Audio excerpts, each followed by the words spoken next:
Good morning, good afternoon, and welcome to our executive briefing today. My name is Darrell Amy. I'm the founder of Value Creation Engines, a certified exit planning advisor, and a certified value guide.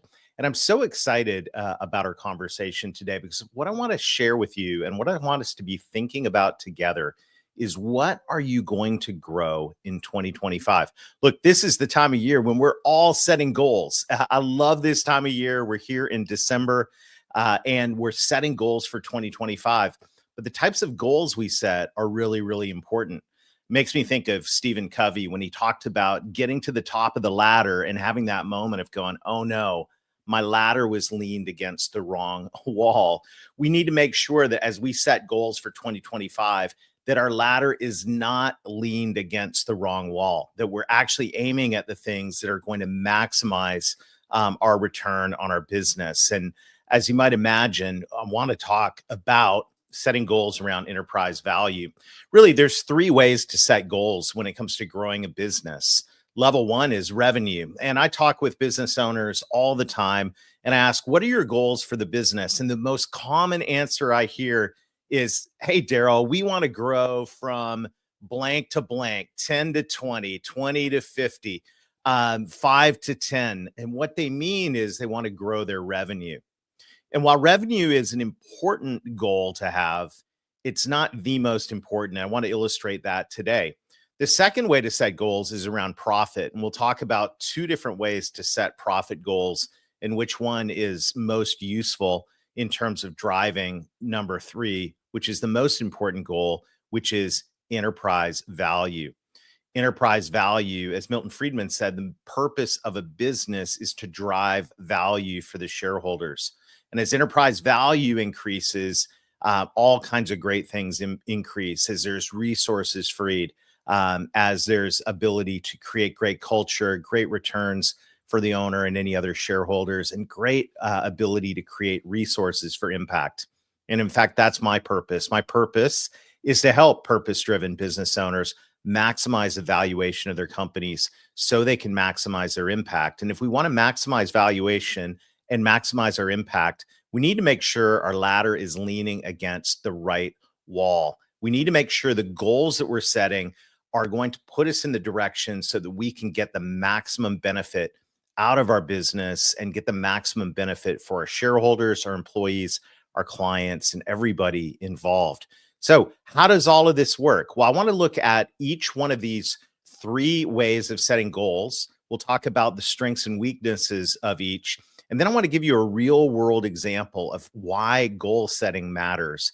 And spoiler alert, you're going to see the difference between setting a revenue goal and the dramatic difference in results in terms of aiming towards a valuation goal. So let's get started. Let's start talking first about revenue. Revenue is the lifeblood of a business. So it's natural that when we think about growth, we'd immediately think of revenue growth as the gauge of success. And as I said earlier, I hear things like, I want to grow from 10 to 20 million. I want to grow from 50 to 100 million. I want to grow from X to Y. That's great. And the other thing I hear is, well, Darrell, we just want to sustain whatever level of growth we've had, whatever reasonable level of growth we've had over the last 3 years. We want to sustain 10% growth, 12%, 8, whatever that is. Here's the problem. Not saying you shouldn't have revenue goals, but here's the problem of making this the focus goal, the number one goal. A lot of times, my next question, when I hear a business owner answer, we want to get from 10 to 20 million dollars. The next thing I'll ask is, well, what's your profit margin? And many times, not every time, but many times I hear, well, it's roughly such and such. And a lot of times what'll happen is if I'm on a Zoom call with a business owner, they'll actually open up their QuickBooks or they'll send a message out to their finance person like, what's our profit margin? This is a number you need to know. The problem is when we focus on revenue growth, we end up focusing on revenue and not profit. As a result, most of our focus of our employees is on driving revenue. And this goes across the company. But think about it in terms of the sales team. A revenue-focused company is going to value driving revenue at any cost. A profit focused or profit aware company is going to look at the quality of the revenue, not just the quantity of the revenue. And that's the third thing I want to highlight here is when we make revenue our focus for growth, the focus becomes on the quantity rather than the quality of revenue. So not all revenue dollars are created equal. How about contracted recurring revenue versus one-time sales? Totally different in terms of the valuation of that revenue. How's the customer retention? We can be getting customers and landing them. If we focus on revenue, that might be great, focusing on growth, but then we end up having them drop out on the backside or not renew. That's a problem.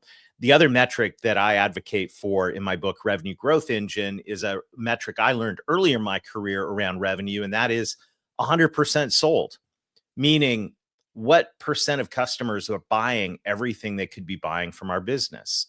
We may be growing revenue, but we may be leaving millions of dollars on the table because our customer base is only 25% sold or 50% sold. So the problem is when we focus on revenue, it causes some issues in focus on some things that end up hurting other areas of our business.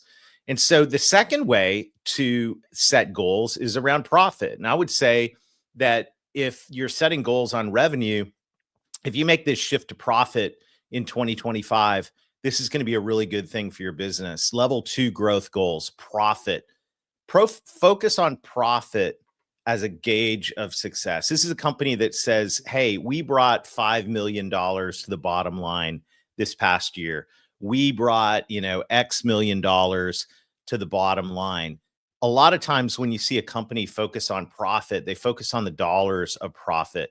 One of the issues, though, is if that focus is on the dollar of profit rather than the profit margin, you may be missing out on something here, because when we focus on the dollars, hey, the dollars are the dollars, and that's great. But what's the margin? What's the margin? What's the net profit margin? What's your gross margin after cost of goods sold? What is the margin? Here's why. I want to know a couple things. Is my margin growing or shrinking? I may be growing the bottom line revenue, but my margin may be shrinking. That's going to point out to some opportunities to resolve some inefficiencies in my business. The other piece of data I want to know is what's the best in class margin in my industry. Now, every industry is different, but across the industry that you're in, what's best in class margin? Maybe it's 18%. We're working on a business valuation just recently, and the business owner was hovering just right at the top, right below 10% on profit margin. Compared to where they were a couple years earlier, they'd made some progress and felt very good about it, which they should, by the way. However, best in class margin in that industry was 18%. What does that say? Well, there's still a lot of room to grow. And this is when we look at profit in terms of percentage, instead of just the bottom line dollar profit, it gives us insight into where the opportunity is. And so we may not be aiming towards best in class margins. First question is, do you know the best in class margins for your industry? And the second question is, where are you related to that? The other thing is, as business owners, we need to understand that there's a difference between EBITDA, which is a number prepared for tax returns, and what we would call recast EBITDA, or possibly seller's discretionary earnings. What do I mean by that? Well, when we go to file our tax returns, obviously we want to take advantage of every possible deduction. And in business, we look at earnings before interest, tax, depreciation, amortization, which is great. But the other thing we want to take a look at is what are some other areas in our business where we might need to readjust the earnings. Possibly as the owner, you're over or undercompensating yourself based on what someone, that's totally fine. But we want to adjust that back in. Maybe you've got a building that you're paying over or under market rates for rent for your building. Not a problem, but we just need to understand that so we get the actual cash flow coming out of the business, the seller's discretionary earnings. There may be one-time expenses that you took last year to install some new software or buy a new a piece of equipment or something like that. There may need to be some adjustments. Want to find out what the actual margin is. And this is a number as a business owner, you definitely should know.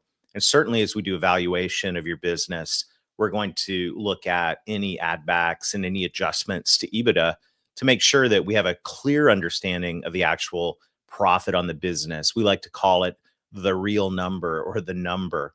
So you can focus on growth in terms of revenue. You can focus on growth in terms of profit.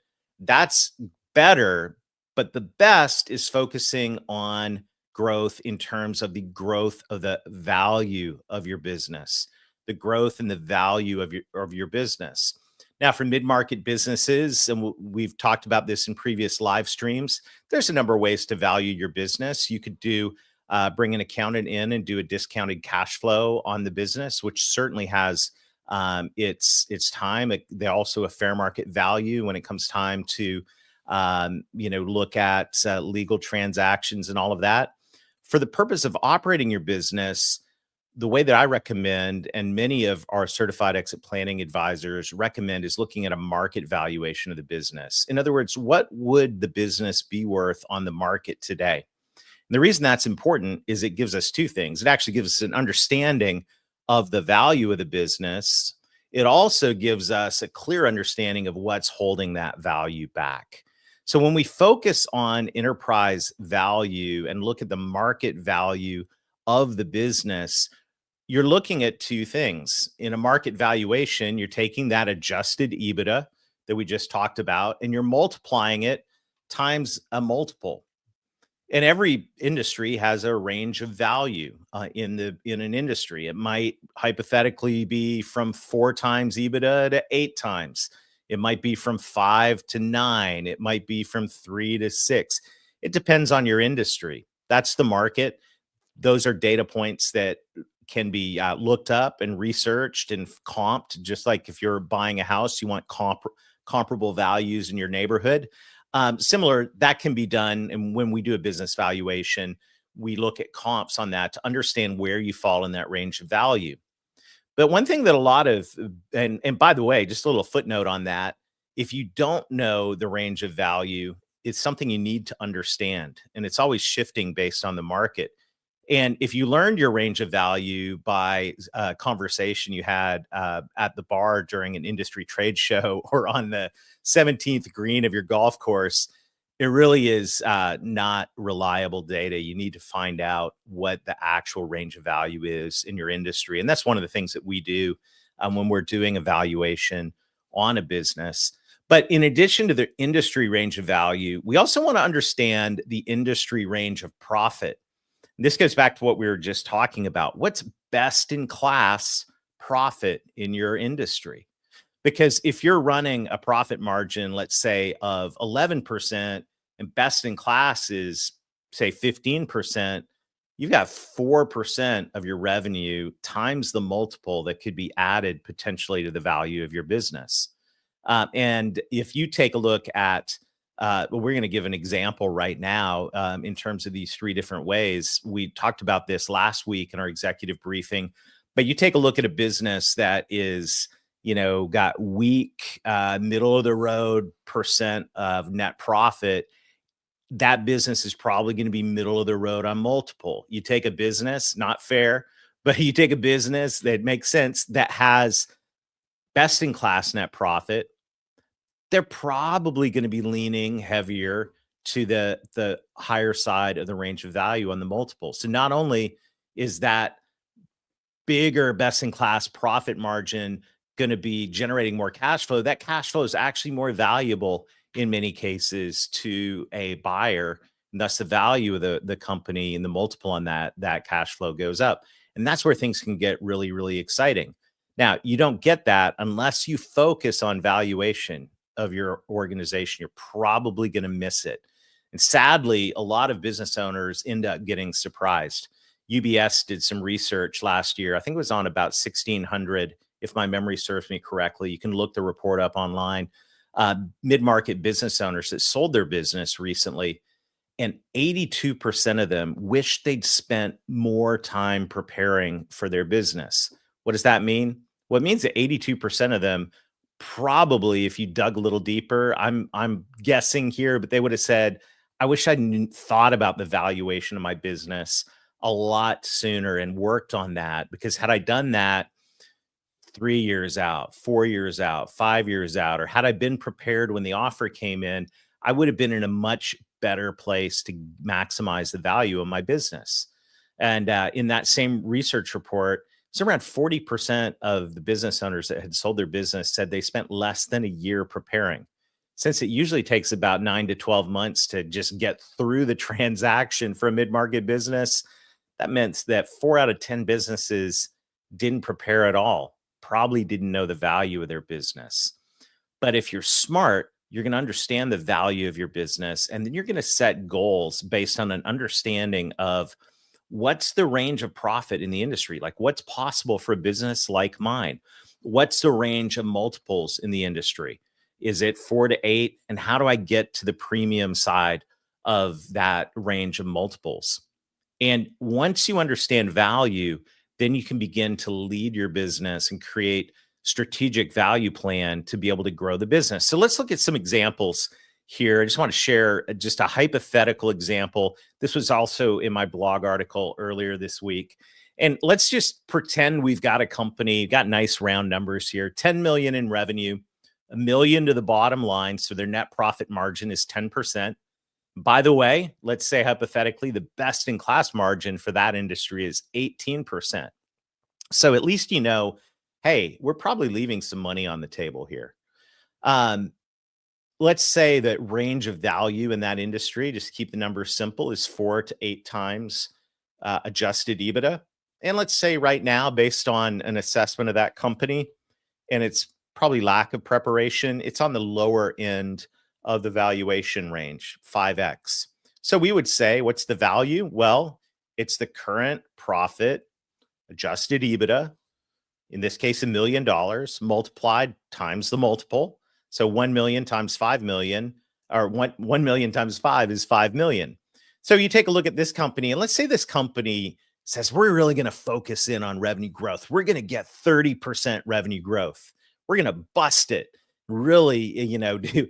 And probably what that means is your sales team is going to give away the farm. Nonetheless, let's say they grow from 10 million to 13 million. They hit their 30% goal. They keep their profit margin at 10%. The net profit on that business is 1.3 million now instead of 1 million. And the multiple didn't change. We didn't do anything to improve the business. So now that business is worth 5 times 1.3 million, 6.5 million. That represents a growth of 1.5 million over the previous value of 5 million, or 30% year over year growth. Okay, that's cool. What else? What would happen if we focused on profit? Well, I'm glad you asked. Let's say we just kept the revenue growth at its current trajectory, 10% year over year, but really focused on this business on maximizing profit. And we weren't able to get to 18%, but in 1 year, we were able to make some progress towards 13%. And let's say now we've got 11 million in revenue. So we grew by 10%, 13% profit margin. Now we bring 1.43 million to the bottom line. But here's the deal. As you work on improving your profit margin, you're probably working on improving your business. And when you improve your business, you improve the valuation of your business. So let's hypothetically say at the end of the year, when we did the evaluation on the business in terms of its readiness to sell and its attractiveness to a potential buyer, we said, you know what? I think this thing is instead of 5x, I think it's in the 6x range now, right in the middle of valuation.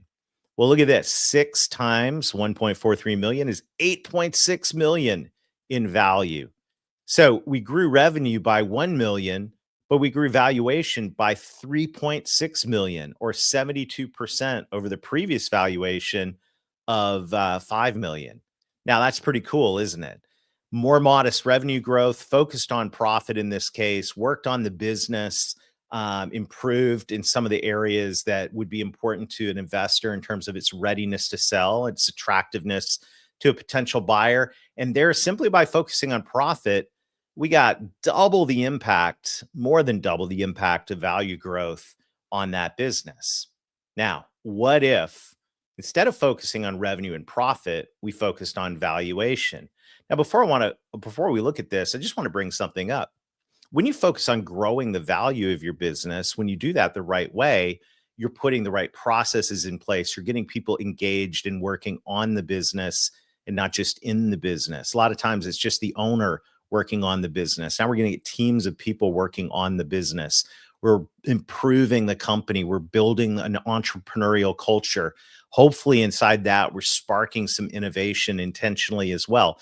So, in the process of working on value creation, what we're doing is we're actually setting up the business to be able to be more valuable, to have a higher multiple, to be more attractive to a potential buyer, and to be more ready, meaning less owner dependent, less dependent on the owner showing up. And all of this increases the valuation of the business. So let's take a look at what happens here, because this is where it gets really, really exciting.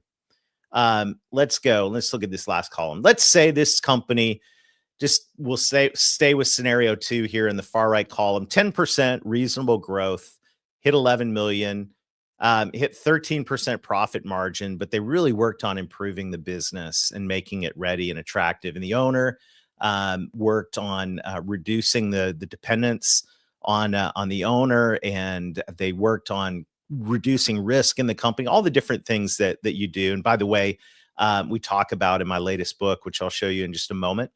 And let's say they got that multiple up to 7. Now I got 7 times 1.43 million. That's $10 million valuation. Year over year, we went from 5 million in value to 10 million. That's a 100% growth. What was the difference between company 1, scenario 2, and scenario 3? Well, in scenario 1, they focused on revenue. They said, hey, we want to grow this business from 10 million to 13 million. Fantastic. In scenario 2, they focused on profit. In scenario 3, they looked at the company in terms of what's going to drive the most value in this company. And this is what I want to challenge you on as you're setting goals for 2025. What are you going to do to grow your company? What's your growth goal? If I call you up and say, hey, what's your growth goal? Are you going to say, hey, we want to get to 20 million in revenue? Are you going to say we want to get to 5 million in adjusted EBITDA? Or we want to get to 18% or whatever best in class profit margin is in your industry? Or are you going to say, right now our company's worth approximately $5 million and we'd like to get it to $10 million at the end of 2025? What's the goal? Now, if you focus on revenue, you're not going to get profit and you're not going to get enterprise value. You're going to focus on revenue. You're going to do whatever you can to get that revenue in, but it might not be profitable and you might do it in such a way that actually hurts your value. If you focus on profit, that's great. However, you may still not be doing the things that maximize enterprise value. In fact, focusing exclusively on profit, you might start cutting things out of the company that could actually detract from your enterprise value. And that's something very important to understand. However, when you focus on enterprise value, you begin to understand both the quantity of profit and revenue, and the quality go together, and they get multiplied together to create value. And value, as we said at the beginning, is the purpose of a business. When we create value, we create opportunity, we create resources for impact, we do all kinds of great things. So what are you going to choose to focus on in 2025? I want to challenge you to do this. Choose to focus on value growth in 2025. Know the value of your business. Know what it could be worth, what best in class looks like. If you don't know that, reach out to me. I'd be glad to have the conversation about how we help companies understand their market valuation.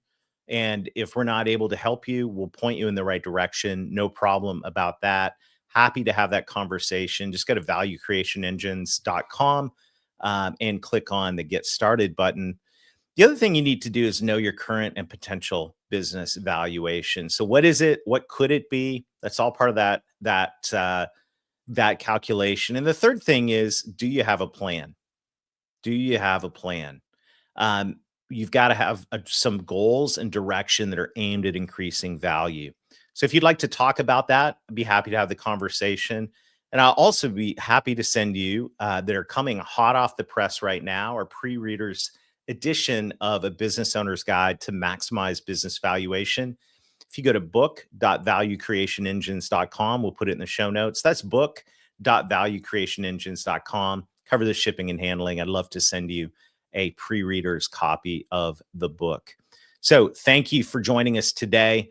I want to challenge you as you set goals in 2025. Make sure your most important goal, your primary goal, is to grow the valuation of your business. And we'll see you next time on Value Creation Live. What's the true value of your business? For business owners of mid-market companies with $10 million to $100 million in revenue, this might be the most critical piece of data you can know. The answer to the question about the value of your business can vary widely based on how attractive your business is to potential buyers and how ready it is to transfer. At Value Creation Engines, we believe that increasing the value of your business is about more than just making money. It's about unlocking options. It's about creating the freedom to shape your future on your own terms.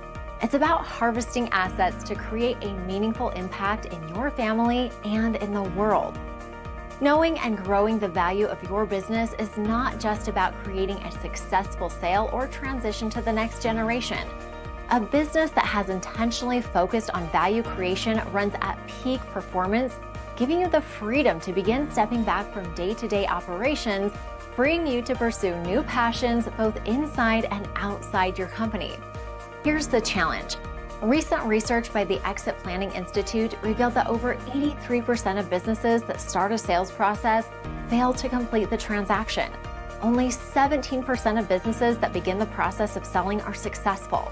For family-owned businesses planning for a generational transfer, the statistics are similar. Sadly, only 30% of generational transfers succeed. For the ones that do succeed in selling their business, 81% of them wish they had spent more time preparing.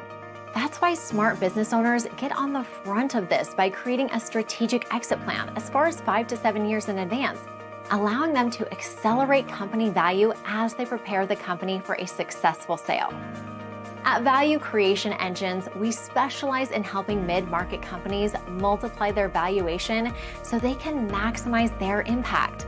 Our proven frameworks, grounded in the principles from the Value Creation Engine, guide your journey to maximum value. Whether it's growing revenue, streamlining operations, building an entrepreneurial culture, or driving innovation, we're here to help. Our proven process begins by measuring your current business value through current industry multiple data and a thorough analysis of your business. Next, we collaborate with you, your financial advisor, and your leadership team to develop a value creation plan that aligns your personal and business goals. Then, we help you execute 90-day sprints designed to improve your value creation engines so you can maximize enterprise value and reduce risk.